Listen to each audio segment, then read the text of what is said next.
Marre des Illuminati. Signez la pétition pour interdire la musique nécropédosadomaso. Tapez nécropédosadomaso Illuminati sur Google pour connaître la vérité sur le complot des Rockefeller. La musique nécropédosadomaso est utilisée par les Illuminati satanistes pour empoisonner le cerveau des jeunes issus des quartiers sensibles. Tous les artistes populaires sont des Illuminati satanistes qui font l'apologie de la musique nécropédosadomaso.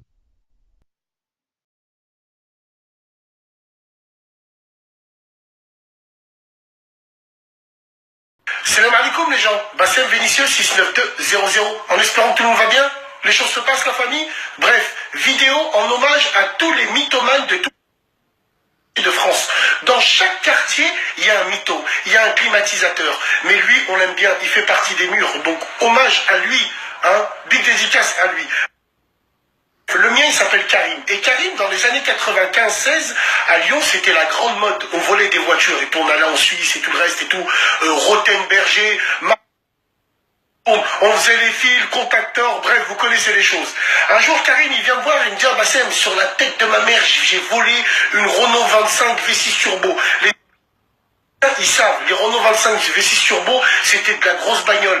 Et elle avait la particularité d'avoir un ordinateur de bord. Genre, quand tu roulais et tu étais en réserve, genre, quand tu roulais, la porte était mal fermée, porte arrière mal fermée. Les anciens, ils reconnaissaient. Bref, en gros, elle te disait les défauts du véhicule avec une voix de robot, avec une voix de merde.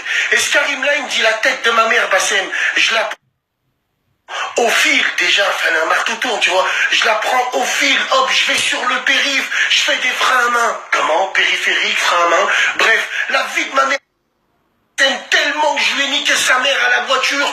Hop, j'arrive, je me gare, je me faisais pourchasser par les Armènes, j'arrive et tout, je me gare, je claque la porte, la voiture, elle me dit, Karim, vous êtes un pilote. Bref, c'est pas grave. Pareil, la même chose. 15 jours après, quand Tupac il est mort, le 24 septembre 1985. Quand Tupac il est mort, lui, on l'a plus vu pendant 2 semaines. Et un jour, je le vois sur le banc. Wesh Karim, bien ou bien? T'es parti où? On ne voyait plus.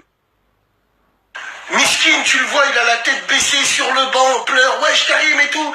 Bon, t'as pas vu et tout. Ah, j'étais à Londres et tout. Comment t'étais à Londres? Tu prends même pas le métro, toi? Là, j'étais à Londres et tout, j'ai perdu quelqu'un de proche qui, il me dit j'étais à l'enterrement de Tupac, allez, nique ta grand... Bref, plus tard, 15 jours après, les yeux de ma mère, il me voit, il me dit, oh, bah, j'étais dans un avion, je partais sur la côte, bon tu pars sur la côte en avion, allez c'est pas grave, et il me dit, juste à côté, il y a un avion qui arrive derrière, il se met à la hauteur de... Il lui fait des appels de phare. Là, je regarde par la fenêtre. Il y a un pont aérien qui se crée. Et juste à côté de moi, il y avait un gros avec un costard blanc. Je vois les mecs du GIGN en plein vol, traverser l'avion pour venir dans mon avion. Ils arrivent, ils attrapent le gros. Ils le mettent par terre, ils le braquent. Pas mal sur la tempe et tout. Ils l'ont arrêté. C'est un grossiste, un baron de la drogue, de Colombie. Wallah l'azim, comme je vous raconte. Et après le mec il me dit wesh alors tu as fait quoi Karim? Moi je suis rentré un peu dedans. Il m'a dit moi mon frère on m'a donné une médaille parce que j'ai su sans francs. Allez frappe ta mams.